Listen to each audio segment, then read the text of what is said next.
हाँ तो नमस्कार बच्चों, क्या हाल चाल। उम्मीद करते हैं कि सब बढ़िया होगा, पढ़ाई लिखाई अच्छा से चल रहा होगा। तो चलिए आज लेक्चर नंबर 7 हम लोग देखते हैं। Class 12th subject physics, chapter number 2, जिस चैप्टर का नाम है विद्युत विभव एवं धारिता। टॉपिक क्या है? विद्युत स्थितिज ऊर्जा। यस, इलेक्ट्रिक पोटेंशियल एनर्जी आज देखेंगे हम लोग। वीडियो नंबर यानी लेक्चर नंबर ये 7 होगा।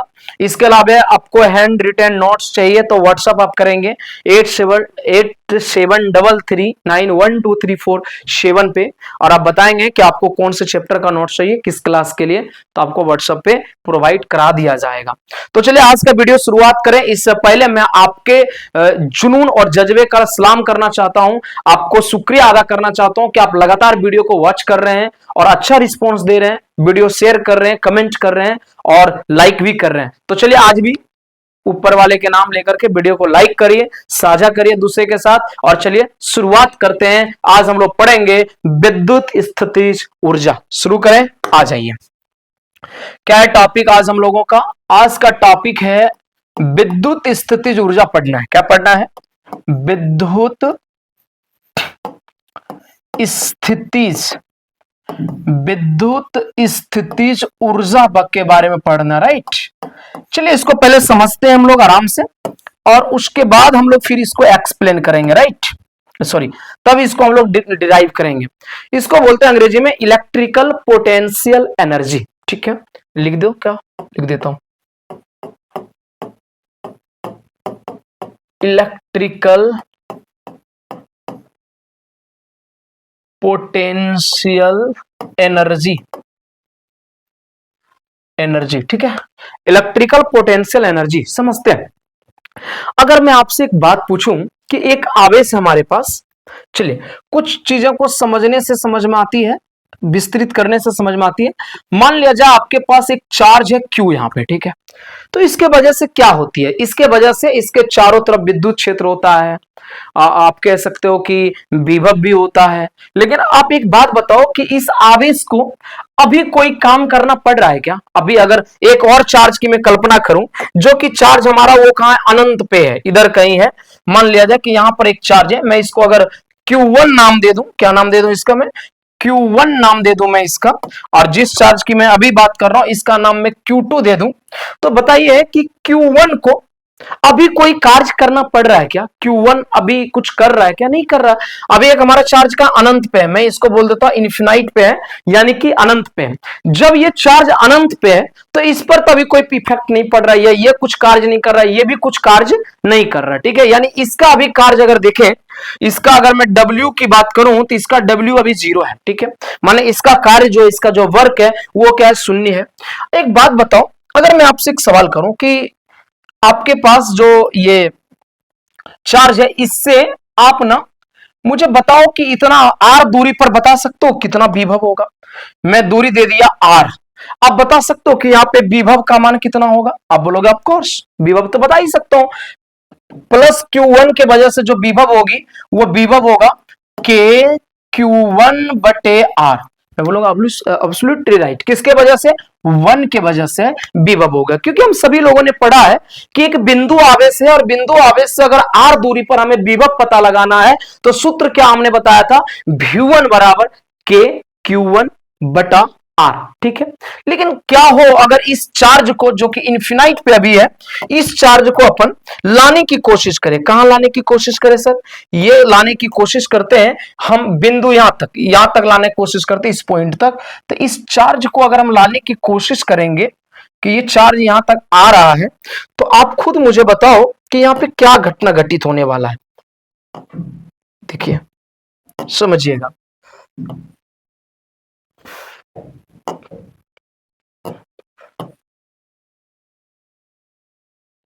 समझिएगा, मैं पूछना चाह रहा हूं कि यहां पर कोई बिंदु P है, अगर मैं इसको अनंत से यहां तक लाने की कोशिश करूंगा कोशिश करूंगा अगर यहां तक लाने का, तो इसका विरोध का सामना करना पड़ेगा, ये विरोध करेगा, इसको प्रतिकर्षित करेगा, लेकिन फिर भी इसके बल लगाने के बावजूद हम इसके तरफ ही बल लगाएं, इसके तरफ ही हम जाने की कोशिश करें, तो आप मुझे खुद बताइए कि इसके तरफ जब आप जाने की कोशिश करेंगे तो हमें एक्स्ट्रा कार्य करना पड़ेगा, और जो हम कार्य करेगा ना उसमें ये ऊर्जा बन के संचित हो जाता है, जिसको कहते हैं स्थितिज ऊर्जा।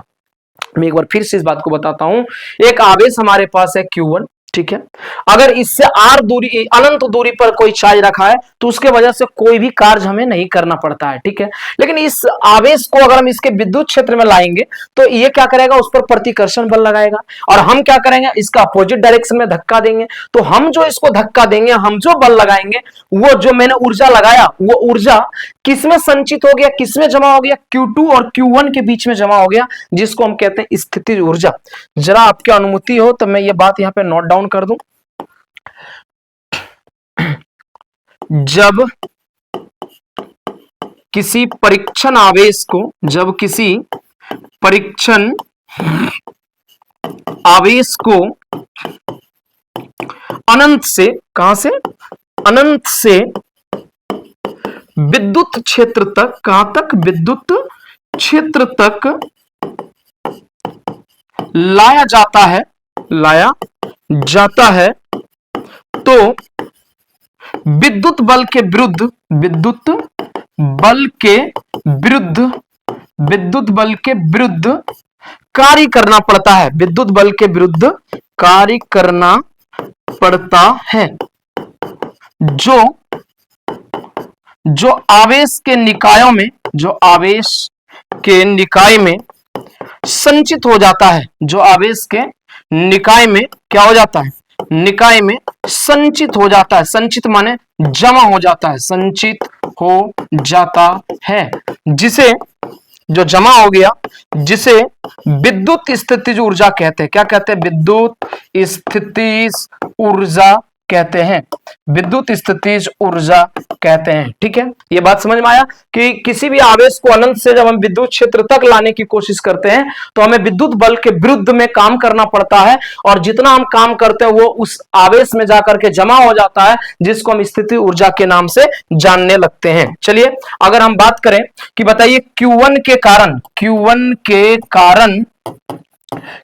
के कारण P पर विभव अगर आपसे पूछा जाए कि बताओ P पर विभव कितना होगा, तो आप निस्संदेह बोल दोगे, अगर पिछला लेक्चर आपने देखा है, V1 बराबर KQ1 बटे आप R बोल दोगे निस्संदेह। अब अगर ये एक है और एक से दो की ओर विभव के है तो मैं 1 2 लिख सकता हूं, जिससे पता चले कि 1 से 2 की ओर की कहानी चल रहा है ना, 1 2 हमने लिख दिया। अच्छा अब हमें निकालना क्या, कार्य निकालना है। देखिए कार्य यानी W, कार्य मतलब W, कार्य का सूत्र आप सभी जानते हैं, V Q होता है, V Q माने विभवांतर और Q माने आवेश। कैसे, कौन से सूत्र से भाई, हम लोग पढ़े हैं ना, V बराबर W बटे Q, यानी W बराबर क्या होता है, V Q। कोई परेशानी नहीं होना चाहिए, नहीं होना चाहिए। आइए W बराबर देखते हैं क्या होगा, W बराबर होगा V का मान क्या है, KQ1 और यहाँ क्या R1 2 माने 1 से 2 की दूरी, हाँ। अब गुना परीक्षण आवेश, परीक्षण आवेश हमारा क्या Q2, तो अगर हम यहाँ Q2 गुना कर दें तो हमारा स्थितिज ऊर्जा कितना निकल के आ जाएगा, KQ1 Q2 बटे R12। ये तो किसके वजह से निकला, दो के वजह से, दो का ये ऊर्जा हो गया, किसका ऊर्जा हो गया, दो में जो एनर्जी जमा है वो हो गया, ठीक है। अगर मैं इसमें एक चीज और आपसे पूछूं, थोड़ा समय इधर कर दूं, एक चीज मैं अगर आपसे यहां से पूछूं कि बताओ कुल इस निकाय का कुल ऊर्जा निकालना है, निकाय मतलब ये दोनों का, Q1 और Q2 दोनों का निकाय का कुल ऊर्जा निकालना है। क्या निकालना है, कुल ऊर्जा निकालना है। तो आप जवाब क्या देंगे, आप सीधे से जवाब देंगे सर W बराबर W1 प्लस W2, माने पहले का ऊर्जा प्लस दूसरे का ऊर्जा योग करेंगे तो पता चल जाएगा हमें।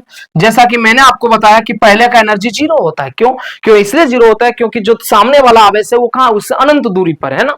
और दूसरा का ऊर्जा क्या, KQ1 Q2 बटे R12, यानी फाइनल जो निकाय का ऊर्जा आ गया KQ1 Q2 बटे R12, ये निकल गया ऊर्जा। अगर दो आवेश है, यानी आवेशों की ऐसे निकाय है जिसमें दो बिंदु आवेश है, तो उसके लिए ऊर्जा का मान क्या होगा, KQ1 Q2 बटे R12। अगर तीन निकाय हो तो आइए, अगर ये मान के चले कि आवेशों के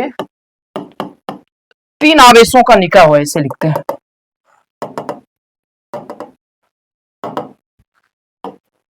तीन आवेशों का निकाय, तीन आवेशों का निकाय।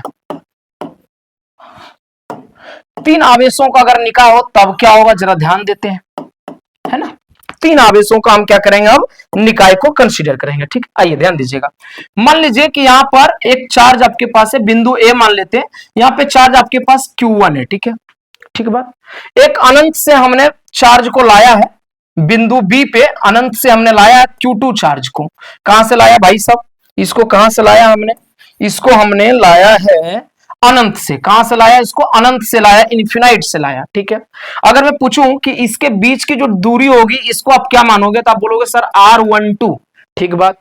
और एक तीसरा कोई भी चार्ज आ जाए यहाँ पे सी बिंदु पे, मान लीजिए यहाँ पे हम तीसरा एक चार्ज ला रहे हैं अनंत से Q3 को, यहाँ पे Q3 को ला रहे हैं, अनंत से ला रहे हैं Q3 को इस पॉइंट तक। ठीक है, तो बताइए 1 से इसकी दूरी कितना होगा, R13, और 2 से कितनी होगी, R23। अब बताइए कि यहां जो कुल ऊर्जा होगी, अगर मैं पूछूं कि इस पूरे सिस्टम पे बताओ ऊर्जा कितना होगा, पूरे निकाय पे ऊर्जा अगर आपसे पूछा जाए तो आप कैसे बताओगे, पूरे निकाय पे ऊर्जा पूछा जाए तो W बराबर आपसे पूछा जाए तो आप कहोगे simple sir W1 plus W2 plus W3। ये तीनों ऊर्जा अगर हमें पता चल जाए तो यकीन मानिए कि हम बड़ी आसानी से इन पूरे निकाय के वजह से ऊर्जा को पता कर सकते हैं। अगर मैं आपको पीछे याद दिलाऊं तो W1 प्लस W2 का मान, यानी W1 प्लस W2 का मान हम लोगों ने निकाला है। ठीक है सर, W1 प्लस W2 का मान हमारे पास है, तो बच क्या जाता है, बच जाता है W3, यानी W3 कितना होगा। एक बात बताइए, जब हम Q3 को लाएंगे तो इसके लाने के लिए, इसको विद्युत क्षेत्र में लाने के लिए हमें किसके किसके विरुद्ध बल लगाना पड़ेगा, 1 के विरुद्ध और 2 के विरुद्ध, दोनों के विरुद्ध लगाना पड़ेगा। यानी हम लोग देखते हैं कि Q3 के कारण स्थितिज ऊर्जा अगर हम निकालना चाहे, स्थितिज ऊर्जा, तो हमें क्या करना पड़ेगा, Q1 और Q2 के कारण कुल विभव देखना होगा।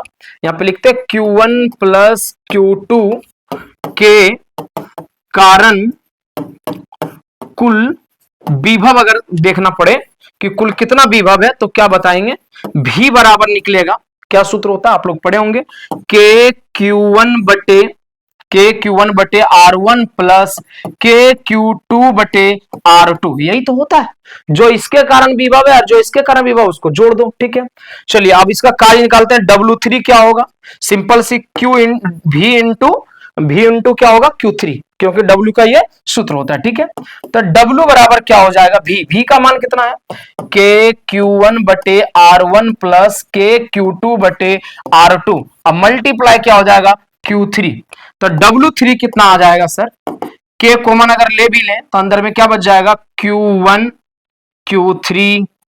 अच्छा, जब Q3 जुड़ रहा है तो R में क्या हो जाएगा, R13 हो जाएगा, और ये Q2 और गुना होगा तो Q3, यहाँ क्या जुड़ जाएगा, R23।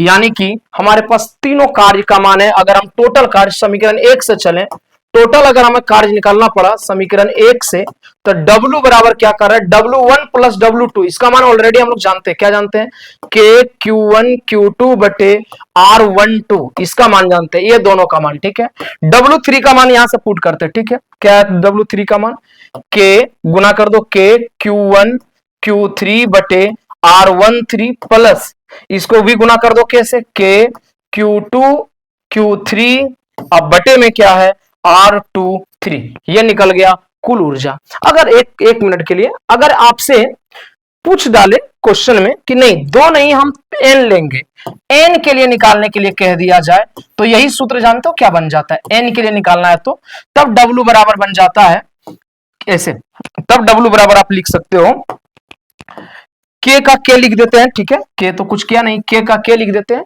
और सभी का जोड़ करना है तो यहां लगा देते हैं सिग्मा। क्या लगा देते हैं सर, सिग्मा।